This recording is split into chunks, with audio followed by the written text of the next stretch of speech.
اعوذ باللہ من الشیطان الرجیم بسم اللہ الرحمن الرحیم وجوہ یومئذ ناظرۃ الی ربها ناظرہ ووجوہ یومئذ باسرۃ تظن ان یفعل بها فاقرہ کلا اذا بلغت التراقی وقیل من راق وظن أنه الفراق والتفت الساق بالساق إلى ربك يومئذ المساق فلا صدق ولا صلى ولكن كذب وتولى ثم ذهب إلى أهله يتمطى أولى لك فأولى ثم أولى لك فأولى أيحسب الإنسان أن يترك سدى۔ یہ سورہ القیامہ کی چند آیات آپ کے سامنے پڑھی ہیں۔ اس سے پہلے جو ایک گروپ کے اندر گفتگو ہوئی تھی اس موضوع کے اوپر کہ قرآن کی جب وہ آیات اتری انکم ما تعبدون من دون اللہ حسب جہنم انتم لہا واردون، کہ تم اور جن جن کی تم بندگی کرتے ہو یہ سارے جہنم کی آگ کا ایندھن بنیں گے۔ اس وقت مجمع میں ایک سردار بیٹھا ہوا تھا، اس نے کہہ لگایا اور کہا کہ لو بھائی اب پکڑے گئے۔ یہ کہہ رہے ہیں کہ جن جن کی بندگی ہوئی ہے وہ سارے جہنم کے اندر جائیں گے۔ یہ لات منات تو گئے، اب فرشتے بھی گئے اور عیسیٰ علیہ السلام کی بندگی ہوئی ہے وہ بھی گویا گئے۔ تو وہ جو قرآن کا ایک زور ہے اس وقت تو ایک دم جواب نہیں دیا گیا، لیکن جب یہ تقریر ختم ہوئی تو پھر اللہ تعالیٰ نے جواب دیا اس کے بارے میں کہ یہ جو اس نے ایک بات اٹھائی ہے یہ خالص شیطانیت اس نے کی ہے، حالانکہ یہ بے ایمان جانتا ہے کہ بات کیا ہو رہی ہے۔ جنہوں نے اللہ کی بندگی کی طرف بلایا ہے، اللہ کے بندے رہے ہیں، وہ بے ایمانوں ان کا جہنم سے کیا کام؟ وہ تو جہنم کی باب سے بھی دور رکھے جائیں گے۔ یہ تمام انبیاء ہیں، اولیاء اللہ ہیں، صحابہ کرام، جس طرح تابعین، تبع تابعین، کا تو سوال ہی پیدا نہیں ہوتا ہے۔ اور فرشتوں کا کیا جہنم سے کام؟ بے ایمانوں یہ تم اور تمہارے بڑے جنہوں نے اس راستے کے اوپر تمہیں لگایا ہے، اور یہ تمہاری ساری مورتیاں کالی دیوی ہوں یا نیلی دیوی ہوں یا سبز دیوی ہوں یا سفید رنگ کی دیوی صاحبہ ہوں، اور یا جو گائے کے پجاری ہیں یا یہ تصویروں کی پوجا کرتے ہیں ہر جگہ، یا یہ جو گنبد لگا کے مزاروں کی شکل میں، یہ سارے کے سارے جب یہ جہنم کی آگ کے اندر ڈالے جائیں گے ان کی گرمی کو اور تیز کرنے کے لیے ان کی بات ہو رہی ہے۔ تو اس طرح جب نبی صلی اللہ علیہ وآلہ وسلم ان کے شرک کا رد کرتے تھے، کفر و شرک کے اوپر چوٹ مارتے تھے، تو مشرکین مکہ آگے سے کہا کرتے تھے کہ یہ دیکھو ہمارے معبودوں کو برا بلا کہتا ہے، یہ گستاخ رسول ہے، گویا ابراہیم علیہ السلام کے یہ گستاخ ہیں۔ حالانکہ وہاں ابراہیم علیہ السلام کی بات ہی نہیں ہو رہی ہے، وہ جو ان کی مورتی بنا کے جو ایک علامت ہوتی تھی شرک اور کفر کی، جس کے سامنے جا کے ماتھا ٹیکتے تھے، جسے دیکھ کے ان کی آنکھیں ٹھنڈی ہوتی تھیں ان مشرکوں کی۔ ہر دور کے مشرک اسی طریقے سے پوجتے ہیں۔ یہ تو نوح علیہ السلام کے دور سے یہ معاملہ چلا آ رہا ہے۔ پہلے ان کی قبروں کو پوجا گیا، پھر ان کی تصویریں بنائی گئیں، پھر ان کی مورتیاں بنا لی گئیں، پھر پورے قبائل عرب کے اندر وہ مورتیاں پھیل گئیں، حتیٰ کہ بیت اللہ کے اندر 360 مورتیاں رکھی ہوئی تھی انبیاء کی اور اولیاء اللہ کی۔ تو بتایا گیا کہ یہ ساری تمہاری مورتیاں جہنم کی آگ کا ایندھن بنیں گی۔ بتائیے، جن کو وہ عقیدت کے ساتھ دیکھ رہے ہو، جن کو دیکھ کے ان کی آنکھیں ٹھنڈی ہوتی تھی، ان کے آباء و اجداد ان کو پوجا کرتے تھے، ان کے سامنے حلوے پانڈے رکھتے تھے، جب یہ کہا جائے کہ وہ جہنم کی آگ کے اندر جلیں گی تو ان کے اوپر کیا گزرتی ہوگی۔ اور پھر ان کے جو اکابرین جنہوں نے اس راستے کے اوپر چلایا تھا، ان کو عمر بن لئی الخزائی، اس کے بارے میں نبی علیہ السلام نے کہا کہ یہ تو میں نے آنکھوں سے دیکھا ہے، اللہ نے دکھایا، جہنم کی آگ کے اندر گدھے کی طرح چکر لگا رہا ہے اور آنتوں کے اوپر، اپنی آنتوں کے اوپر چل رہا ہے۔ تو اس طرح جنہوں نے اس راستے پر چلایا ہے ان کو بھی جہنم کی آگ کا ایندھن بننا پڑے گا، اور جو ان انسانوں نے اپنے ہاتھوں سے بنا کے ان کو پوجا ہے، پکارا ہے، تو یہ بھی ان کے اندر ان کو رکھا جائے گا۔ تو یہ جب بات سامنے آئی تو اس دور کے مشرکین کی طرح یہ آج کے مشرکین ہیں، یہ قبروں کے پجاری، یہ گنبد کے پجاری، جب ان کو کہا گیا کہ یہ تمہارے گنبد بھی ڈالے جائیں گے، سارے کے سارے، کوئی ایک گنبد بھی نہیں بچایا جائے گا، تو اس وقت جو گنبد کے پجاری ہیں ان کے سینے میں ایسا دھماکہ ہوا، ان کا چلو ٹھیک ہے باقی گنبد تو جائیں گے لیکن یہ بھی کہا گیا، ہاں یہ بھی،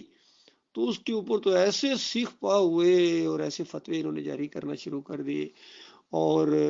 بڑا فتویٰ یہ لگاتے ہیں بے ایمان اس مولویوں کی طرح، یہ جتنے مولوی ہیں عوام کو مشتعل کرنے کے لیے گستاخی رسول کا معاملہ کرتے ہیں۔ اس سے پہلے بھی ہوا تھا ہمارے علاقے کے اندر، جب قبر پرستی کے خلاف یہ آواز اٹھائی گئی اور ان کے بابا کے اوپر جو ایک ڈولی سی بنی ہوئی تھی اس کے بارے میں جب کہا گیا، حالانکہ جب کیس وہاں عدالت میں گیا، انہوں نے گستاخی رسول کا پرچہ کاٹا تھا، تو وہاں لوکل بابا کا جب انہوں نے نام لیا تو ہمارے جو وکیل تھے بابا روان، انہوں نے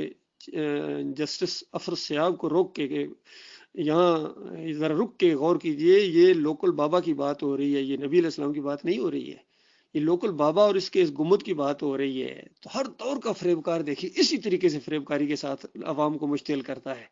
کیونکہ ان کے دماغوں کے اندر یہ شیطانیت ہے، یہ شرک کے دائی، یہ کفر کے علمبردار، جب بھی ان کی گردن پکڑی گئی ہے تو یہ اپنی فریب کارانہ، یہ ان کی فریب کاریاں ہوتی ہیں، اس طرح یہ عوام کو مشتعل کرنے کی کوشش کرتے ہیں۔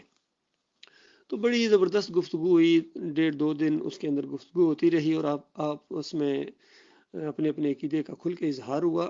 تو بعد میں اس کو جب روک دیا گیا تو پھر دوسرے لوگوں نے اس کے اوپر ظاہری بات ہے کمنٹس دیے اپنے، کچھ لوگوں نے شرک کی حمایت کی، کچھ لوگوں نے ایمان اور توحید کی حمایت کی، کچھ لوگ نیوٹرل رہے، کچھ درمیانی راہ چلنا چاہتے تھے، انہوں نے حق اور باطل کو ملا کے پیش کیا، یعنی ہر ایک نے اپنا کردار ادا کیا۔ تو اس کے بعد ہمارے حکمت اللہ صاحب نے یہ والی آیتیں لگائیں اسی سورہ کی، تو میں نے وہاں کہا کہ چونکہ یہاں ترجمہ نہیں اس کا، عام لوگوں کو نہیں معلوم ہے یہ کیا آیات ہیں، تو بہرحال جس طرح دوسرے لوگوں نے اپنے اپنے تبصرے کیے ہیں، اسی طرح گویا یہ قرآنی آیات اس سارے واقعے کے اوپر نہ صرف تبصرہ ہے بلکہ پوری طرح اس کے اوپر چشمہ آ گیا، بالکل ماحول کے اوپر فٹ آ گئیں یہ آیتیں، یقین کریں، کیونکہ اللہ تعالیٰ کے جو معاملات ہوتے ہیں حالات واقعات کی طرح سامنے آتے ہیں۔ تو اب ذرا ان کا ترجمہ سنیے، اس کے بعد آپ خود محسوس کریں گے کہ بالکل اسی طرح کا کوئی ماحول تھا جس کے اوپر یہ آیات نازل ہوئیں، جو یہاں پھر اس گروپ کے اندر بن گیا اور اس دور کے اندر یہ گفتگو شروع ہوگی شرک کے خلاف۔ بتایا گیا کہ آج چند دنوں کا معاملہ ہے، ابھی تمہیں موقع دیا ہوا ہے، اپنی پھرتیاں دکھا لو، شرک کے لمبردارو، طاغوت کے پرستارو، خود طاغوت بن گئے ہو۔ اب سنو وہ ایک دن آنے والا ہے، اس روز کیا بنے گا جس دن کچھ لوگ بارونق ہوں گے، ان کے چہرے چمک رہے ہوں گے خوشیوں سے، اور اپنے رب کی طرف، اپنے مالک اور خالق کا دیدار کر رہے ہوں گے، اور کچھ لوگ ہوں گے ان کے چہرے اور منہ اس طرح اداسی ان کے اوپر چھائی ہوگی، کالک اور سیئی ان کے اوپر چھائی ہوگی، اور بالکل وہ پوری طرح یقین کر لیں گے کہ اب ان کے اوپر بڑا کڑا وقت آنے والا ہے، بڑی مصیبت کا پہاڑ ان کے اوپر اب ٹوٹنے والا ہے۔ اور پھر بتایا گیا کہ دیکھو یہ یہاں سے شروع ہو جاتا ہے معاملہ، کہ جب وہ جان نکالنے کے لیے فرشتے آتے ہیں، روح نکالتے ہیں حلق تک، جب وہ روح آ جاتی ہے اور لوگ بھی دیکھ رہے ہوتے ہیں کہ بالکل اب مرنے لگا ہے، اور کوئی جھاڑ پھونک کرنے والا اب کوئی کام نہیں کر سکتا، کوئی تعویذ گنڈا کوئی ایسا نہیں ہے جو اس کی روح کو اب اس جسم کے اندر ابھی نکلی نہیں ہے، ابھی سے کوئی واپس نہیں کر سکتا ہے، تو نکلنے کے بعد تو سوال ہی پیدا نہیں ہوتا، قیامت سے پہلے یہ روح واپس نہیں آتی ہے۔ اور یہ سارے جان جاتے ہیں پاس بیٹھے ہوئے بھی، اور وہ جو مرنے والا ہوتا ہے وہ بھی جان جاتا ہے کہ اب بالکل جدائی کا معاملہ ہے اب، اور پنڈلی پنڈلی سے جب لپٹ جاتی ہے، اس طرح اکڑ جاتی ہے، اور اس وقت کہا جاتا ہے چلو اب تمہیں وہاں آگے کی طرف چلو، اور اس نے اب جو مسئلہ یہ ہے کہ اب یہ جو مرنے والا ہے اس کی کیفیت کیا ہے، یہاں مالک فرماتا ہے فلا صدق ولا صلی، یعنی نہ اس نے حق بات کی تصدیق کی، یہ جو توحید کی بات اٹھی ہے، ایمان خالص کی بات اٹھی ہے، اس کی تصدیق نہیں کی اس نے، اسی لیے ہم زور دیتے ہیں کہ سچوں کا ساتھ دو، کیونکہ 3 قسم کے لوگ پیدا ہو گئے ہیں اسی گروپ کے اندر بھی، اور جب کبھی توحید کی آواز اٹھی ہے، ایک حمایتی کہ یہ بالکل سچی بات ہے، شرک اور کفر ہے، یہ مورتی پوجا کرنا، یہ تصویروں کی پوجا کرنا، یہ گنبدوں کی پجاری، یہ سارا کفر شرک ہے، اور انہوں نے حمایت کا اعلان کر دیا اور کچھ لوگ خاموش رہے. تو یہاں مالک فرما رہا ہے ولا صدق ولا صلی، کہ اس نے حق بات کی تصدیق ہی نہیں کی تھی. وہ تو ڈواں ڈول تھا بیچ میں، وہ کبھی ادھر کبھی ادھر اس انداز سے، تو تصدیق کرنے والا نہیں تھا، حق بات کی تصدیق کرنے والا نہیں تھا. کیونکہ حق بات کی تصدیق کرنے کے بعد پھر ساری یہ عبادات ہیں، صلات ہے، صوم ابھی آ رہا ہے، عمرہ ہے، حج ہے، ساری ایمانداروں کے اوپر ہیں. تو اس نے تو حق بات کی تصدیق ہی نہیں کی، تو اب اس کا کیا بننے والا ہے؟ بلکہ کیا کیا، ولیکن کذب وتولی، بلکہ اس نے جٹلایا. اس کے دل کے اندر ہول اٹھے، ہوک اٹھی توحید کی آواز سن کے، ایمان خالص کی آواز سن کے باولا ہو گیا. اور توحید کی آواز اٹھانے والے کے اوپر اس نے کیسے کیسے فتوے لگائے. کبھی ساحر، کبھی مجنون، پاگل ہے، دیوانہ ہے، دنیا کا سب سے بڑا پاگل ہے. اس طریقے سے کیسے کیسے فتوے انہوں نے ہر دور کے اندر. یہ والا فتویٰ یقین کریں کہ یہ شاعر او مجنون، اللہ تعالیٰ قرآن میں بیان فرماتا ہے کہ یہ والا جو مجنون والا فتویٰ ہے، یہ تو ہر مشرک قوم نے اپنے دور کے اندر لگایا ہے. جب بھی ان کے سامنے توحید کی دعوت آئی، یہ فتویٰ لازمی انہوں نے بالکل گویا نصیحت کر کے گئے اپنی بات والوں کو کہ جو بھی تمہیں اللہ کی طرف بلائے اس کو یہ بات ضرور کہنا ہے. لوگوں کو مشتعل کرنے کے لیے اور لوگ اس دعوت کا راستہ روکنے کے لیے کیا کیا جتن نہیں کیے گئے ہیں. تو بتایا کہ ولیکن کذب وتولی، اس نے جٹلایا حق بات کو اور منہ پھیر کر دوسری طرف ہو گیا، رخ پھیر لیا اس نے، اور دوڑ اس کے بعد چل بسا اکڑا ہوا. اور ثم ذهب الى علیہ یتمتع، اور پھر اپنے گھر ہر جگہ گیا ہے، جہاں بھی اکڑتا ہوا چل کے گیا ہے اس کو کہا جا رہا ہے اولا لک فاولا ثم اولا لک فاولا. افسوس تجھ پر، افسوس تیرے اس رویے کے اوپر، ترس آتا ہے تیرے اوپر، کیا ظلم تم نے اپنی جان کے اوپر کر لیا. تم نے اکڑ دکھائی اور اس کے بعد تم نے حق بات کی نہ تصدیق کی نہ اس کو مانا، تو جٹلایا اور بفرا ہوا چلا گیا. تو دو دفعہ یہ کردار تھا وہاں اس دور کے اندر، یہ جس کے بارے میں کہا گیا تھا. بہت بڑا اس دور کا سمجھ لیجیے کہ ایک طاغوت تھا جس کے بارے میں یہ آیا کہ اکڑ گیا تھا. بار بار اس کو کہا گیا اور پھر کہا گیا احیحسب الانسان ان یترک سدی، یہ سمجھتا ہے اس کو چھوڑ دیا جائے گا. یہ کتنا زبردست یہ نظام ہے، یہ اس کو پیدا کیا اللہ تعالیٰ نے، امتحان کے اندر ڈالا، اور امتحان صرف عقیدے کا تھا، توحید کا تھا. شرک اور توحید کی جب یہ بات چھڑی، اس کا معاملہ تھا کون توحید کی ایمان کی سائیڈ لیتا ہے اور کون نیوٹرل رہتا ہے اور کون کفر شرک کا ساتھ دیتا ہے. ہر اینگل سے یہ بات سامنے آئی ہے. تو بتایا گیا کہ انسان یہ کرتا ہے کہ وہ یوں ہی چھوڑ دیا جائے گا. سدا کا لفظ استعمال ہوا قرآن کے اندر. سدا عرب کے اندر اس اونٹ کو کہتے تھے جو بالکل باولا ہو جائے اور اس کے بعد بالکل بیکار ہو جائے، کام کاج کے لیے نہ رہے،